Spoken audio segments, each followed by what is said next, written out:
জাতির পিতা ইব্রাহিম আমরা মানি না, আমার পিতা ইব্রাহিম, আমার পিতা জাতির পিতা। আল্লাহ ওটা দাঁড় করাতে দিয়েছে। কথা বলেন কেন?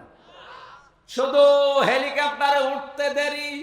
আমি তো 1:30টার সময় ছাদের উপরে থেকে দেখছিলাম, একজন আমারে বলছে কিছুক্ষণ পরে সেনাবাহিনী বসেছে, ঘোষণা আসবে। তারপর ওই সময় ছিল 14 জন আমার সামনেই মারা গেছে 5 তারিখে।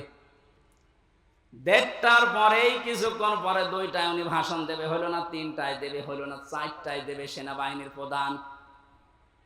এ পর্যন্ত আসতে আসতে আর মাত্র 1 ঘন্টা। 4টার পরে ভাষণ শুনে 5টার আগে শুনছি কুষ্টিয়ায় বাবা আর নেই। যে কয়টা বাবা যেখানেই ছিল সে ছবি আকারে হোক আর পাথর দিয়ে হোক একেবারে গুড়িয়ে দিয়েছে। কোন বাবার অনুসরণ যেন না করা হয়, এই জন্য আল্লাহ কোরআনে কারিমে সতর্কবাণী দিচ্ছেন। এ সতর্ক যারা মানে নাই, কত কিছু নষ্ট করলেন বলেন। আপনার বিবেকের কাছে কি হয়েছে? এত কোটি কোটি টাকা খরচ করে আপনি এটা করলেন, স্থায়ী তো হইল না।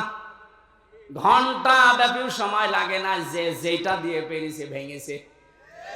অনেকে ভাঙতে না পারলে প্রসাব করেছে।